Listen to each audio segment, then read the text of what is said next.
What do you carry in your wallet, and how much money do you tend to carry around? Well, I probably carry maybe $400. What's in your wallet right now? I'd say about probably $400 or $500. $400 or $500 Something like that, in yeah. cash. Yeah, Is that what you're always carrying? I generally carry something like that. In yeah. 20s or 50s or hundreds? Well, I've got a few hundred. I want to see. Let's see. You want to see? Okay. Yes, sure. I do. Yeah, well, most women do. You're not unusual. The first rule in investment is don't lose. And the second rule in investment is don't forget the first rule, and that's all the rules there are. I mean, if you buy things for far below what they're worth, and you buy a group of them, you basically don't lose money. It's a temperamental quality, not an intellectual quality. You don't need tons of IQ in this business. You don't need to be a genius in what I do. You don't really need brains.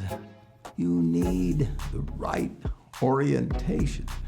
You know, 90% of the people that buy stocks don't think of them the right way. They hope it goes up next week. And if it's down, they feel worse. I feel better. And I hope it goes down when I buy it because I'll buy more. I like to sit and think. And I spend a lot of time doing that. And sometimes it's pretty unproductive, but I find it enjoyable to think about, particularly about business or investment problems. They're easy. It's the human problems that are the tough ones. Sometimes there aren't any good answers with human problems. There's almost always a good answer with money.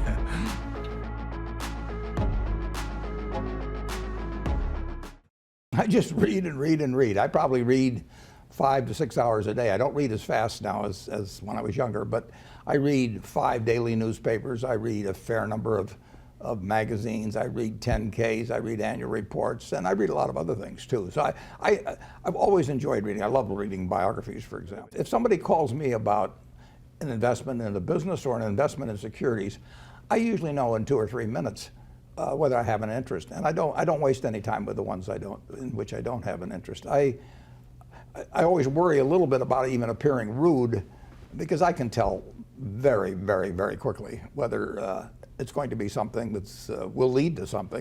You don't have to be right about thousands and thousands and thousands of companies. You only have to be right about a couple. I met Bill Gates on July 5th, 1991. We were out in Seattle, and Bill said, "You've got to have a computer." And I said, "Why?" And he said, "Well," he said, "you can do your income tax on it." I said, "I don't have any income. Berkshire doesn't pay a dividend." He said, "Well, you can keep track of your portfolio." And I said, "I only have one stock." I said, I mean, and he says, "It's going to change everything." And I said, "Well, will it change whether people chew gum?" And he said, "Well, probably not." And I said, "Well, will it change what kind of gum they chew?" And not. And I said, "Well, then I'll stick to chewing gum and you stick to computers, you know." I don't have to understand all kinds of business. There's all kinds of business I don't understand. But there's thousands of opportunities there. I did understand the Bank of America, you know, and I'll be able, I'm able to do that. Ted Williams wrote a book called The Science of Hitting. And in The Science of Hitting, he's got a diagram, shows him at the plate, and he's got the strike zone divided into 77 squares, each the size of a baseball. And he says, if I only swing at pitches in my sweet zone, which he shows there, and he has what his batting average would be, which is 400. If he had to swing at low outside pitches, but still in the strike zone, his average would be 230. He said the most important thing in hitting is waiting for the right pitch. Now, he was at a disadvantage because if the count was 0-2 or 1-2 or so on, even if that ball was down where he was only going to bat 230, he had to swing at it. In investing, there's no called strikes. People can throw Microsoft at me and, you know, you name it, any stock, General Motors, and I don't have to swing. And nobody's going to call me out on called strikes. I only get a strike called if I swing at a pitch and miss. So I can wait there and look at thousands of companies day after day, and only when I see something I understand and when I like the price at which it's selling, then if I swing, if I hit it, fine. If I miss it, it's a strike. But it's an enormously advantageous game. And it's a terrible mistake to think you have to have an opinion on everything. You only have to have an opinion on a few things. In fact, I've told students, if when they got out of school, they got a punch card with 20 punches on it, and that's all the investment decisions they got to make in their entire life, they would get very rich because they would think very hard about each one. And you don't need 20 right decisions to get very rich. 4 or 5 will probably do it over time. So I don't worry too much about the things I don't understand. If you understand some of these businesses that are coming along and can spot things on, if you can spot on Amazon, for example, I mean, it's a tremendous accomplishment what Jeff Bezos has done. And I tip my hat to him. He's a wonderful businessman. He's a good guy, too. But could I have anticipated that he would be the success and 10 others wouldn't be? I'm not good enough to do that. But fortunately, I don't have to. I don't have to form an opinion on Amazon. And I did form an opinion on the Bank of America, and I've formed an opinion on Coca-Cola. I mean, Coca-Cola's been around since 1886. There's 1.8 billion 8-ounce servings of Coca-Cola products sold every day. Now, if you take 1 penny and get 1 penny extra, that's $18 million a day. And 18 million times 365 is 7 billion, 3 less 730 billion, or $6,570 million. So annually, $6,570 million from 1 penny. Do you think Coca-Cola is worth a penny more than Joe's Cola? I think so. So, and I've got about 127 years of history that would indicate it. So those are the kind of decisions I like to make. And you may have an entirely different field of expertise than I would have, and probably much more up to date in terms of the kind of businesses that we're seeing evolve. And you can get very rich if you just understand a few of them and understand their future. As for the Oracle of Omaha, the legendary investor is now 94 years old, still chairman of Berkshire Hathaway, and still making front-page news. Every word he utters has the power to roil the financial markets. Can I just ask you a couple of questions about kind of how you see the state of the economy right now? Well, I think that's the most interesting subject in the world, but I can't talk about it. No, I really can't. How do you think tariffs will affect the economy? I mean, tariffs are actually, we've had a lot of experience with them. They're an act of war to some degree. How do you think tariffs will impact inflation? Over time, they're a tax on goods. I mean, the tooth fairy doesn't pay them. I mean, and see, you always have to just, and then what? You always have to ask that question in economics. Always say, and then what? So is there an answer for that when people say, inflation persists, consumer prices keep going up, when's the end in sight? No, prices will be higher 10 years from now and 20 years from now and 30 years from now. And what do you think about what's happening in Washington right now? About efforts to cut I think it's Washington. Yeah. It's, technology changes things, all kinds of things, but Washington is Washington. And the problem with politics is that you tend to have to make tiny compromises as you go along. And what do you think about Elon Musk's efforts to cut? Well, I better not get into that. Oh, Do you talk to him at all? I've talked to Elon a few times. And any thoughts about his current efforts in Washington? No. You've always been bullish on American companies. Majority of any money I manage will always be in the United States. And why is that? It's the best place. I was lucky to be born here. So your favorite foods are? Whatever I was eating when I was 6. Which was? It was hot dogs and hamburgers and Coke and ice cream sundaes. Root beer floats are my favorite. I frequently have a dinner of a root beer float.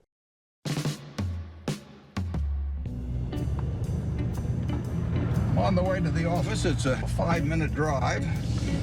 Been doing it for 54 years. One of the good things about this 5-minute drive is that on the way there's a McDonald's, so I'll pick up something. Good morning. Thank you for choosing McDonald's. Go ahead and order whenever you're ready. I'll have a sausage McMuffin with egg and cheese. Anything else? That's it. Thank you. Okay, $2.95. There's How the you two. doing, sir? Hey, great. I tap dance to it. I've never been happier. I eat exactly what I like to eat. If I liked it on my 6th birthday, at my 6th birthday party when we had hot dogs and hamburgers and Coke and ice cream with chocolate. I still like it.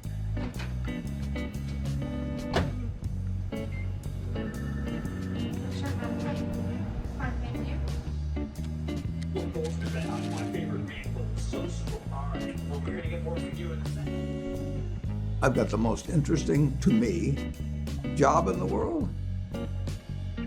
I still probably spend 5 or 6 hours a day reading. What's trending today, our quick roundup of what has you. I've got people you wouldn't believe that support me. My assistant, Deb Bosonic, the fellow that handles all the trades I tell him to do in the morning, and money and billions flow in and out, and he takes care of it all.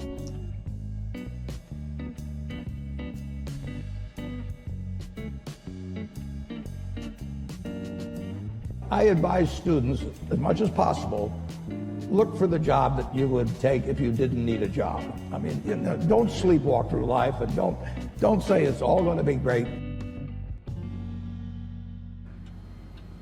No, I like things quiet.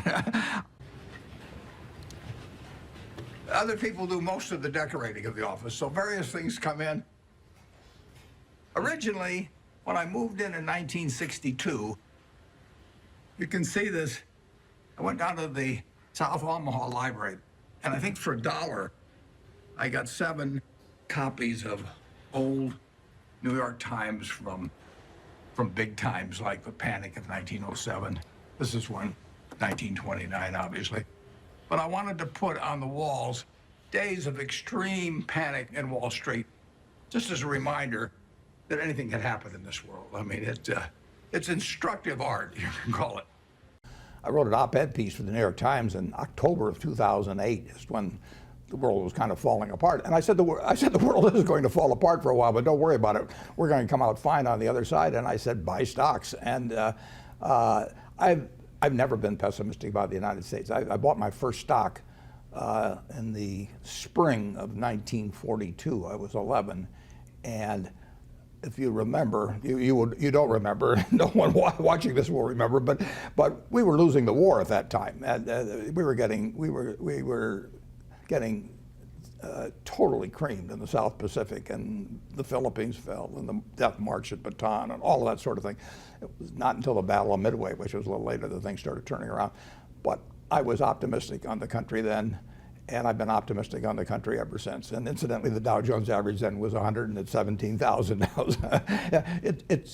No one has ever been a success betting against America since 1776, and they're not going to be a success in the future doing it either. Warren, how would you define true success? Well, I've said many times that if you get to be 65 or 70 and later, and the people that you want to have love you actually do love you, you're a success. What about life advice? Well, life advice is, the most important thing is really who you associate with. You want to associate with people that are better than you are. I mean, basically, you'll go in the direction of the people that you associate with. When I was in high school, I really only had 2 things on my mind: girls and cars. and I wasn't doing very well with girls, so we'll talk about cars. But let's just imagine that when we finish, I'm going to let each one of you pick out the car of your choice. Sounds good, doesn't it? Pick it out, any color, you name it. It'll be tied up with a bow, and it'll be at your house tomorrow. And you say, well, what's the catch? And the catch is that it's the only car you're going to get in your lifetime. Now, what are you going to do knowing that that's the only car you're ever going to have and you love that car? You're going to take care of it like you cannot believe. Now, what I'd like to suggest is you're not going to get only one car in your lifetime, but you're going to get one body and one mind, and that's all you're going to get. And that body and mind feels terrific now, but it has to last you a lifetime. You get exactly one mind and one body in this world, and you can't start taking care of it when you're 50. By that time, you'll have rusted out if you haven't done anything. So you should you should really make sure that you just remember that you just got one mind and body. The best thing you can do is to be exceptionally good at something. Whatever abilities you have can't be taken away from you. They can't actually be inflated away from you. So the best investment by far is anything that develops yourself. And it's not taxed, so that's what I would do. By far the best investment you can make is in yourself. I mean, for example, communication skills. I tell the students that if they just learn to communicate better, and both in writing and in person, they increase their value at least 50%. If you invest in yourself, nobody can take it away from you. I applied to Harvard Business School. They told me I was to get interviewed in a place near Chicago. I got there, and he interviewed me for about 10 minutes. And he said, forget it. You're not going to Harvard. And so now I'm thinking, what do I tell my dad? This is terrible. And it turned out to be the best thing ever happened to me. Later that summer, I was looking through a catalog. And in the catalog, it had these names of people that were teaching. And one was Graham and another was Dodd. I had read this book by the two of them. So I wrote him a letter in mid-August. And I said, dear Professor Dodd, I said, I thought you guys were dead. But now that I found out that you're alive and teaching at Columbia, I would really like to come. And he admitted me. So, that it just shows you never can tell. It's crazy to take in between jobs just because they look good on your resume or because you get a little higher starting pay. I was up at Harvard a while back, and a very nice young guy picked me up at the airport, Harvard Business School attendee, and he said, look, he said, I went to undergrad here, and then I worked for X and Y and Z, and now I've come here. And he said, I thought it would really round up my resume perfectly if I went to work now for a big management consulting firm. And I said, well, is that what you want to do? And he said, no, but he said, that's the perfect resume.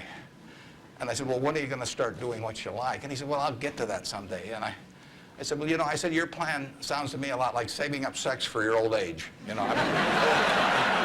it just doesn't make a lot of sense. Dean called me up a couple of weeks later. He said, what'd you tell those kids? He said, they're all becoming self-employed. So you've got to temper that advice a little bit. I always tell students that take the job find the job that you would like to have if you didn't need a job. And sometimes you can find that very early, and sometimes you go through various experiences, but don't forget what you actually are trying to do. The world is a great movie to watch, but you don't want to sleepwalk through life. The important thing to do is to look for the job you would take if you didn't need a job. And life is wonderful then. I mean, you jump out of bed in the morning because you're really looking forward to the day. I have, for over 60 years, been able to tap dance to work just because I'm doing what I love doing, and I just feel very, very lucky. Okay, class dismissed.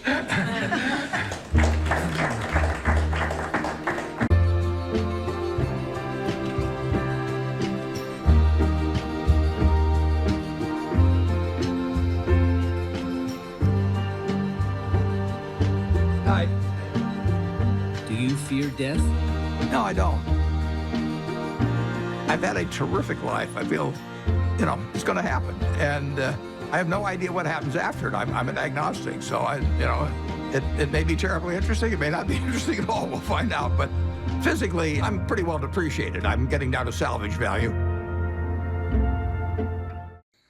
What is your favorite all-time song, Warren? It's undoubtedly, it's My Way. And this is Warren Buffett singing Frank Sinatra's My Way. Now the end is near, and so I face the final curtain. My friends, I'll say it clear. I'll say something or else of which I'm certain. I've lived a life that's full and traveled each and every highway and more, much more than this. I did it my And that's as far as we go. That was absolutely fabulous. A lot of talent. I would say if you're lucky in life, make sure a bunch of other people are lucky too.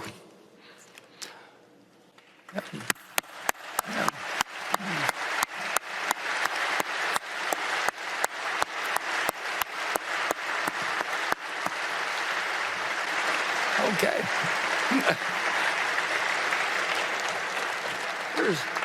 Just in case you know what my advice to myself has been during this period. But thank you very, very much for coming.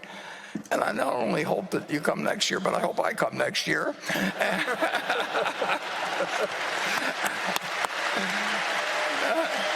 you.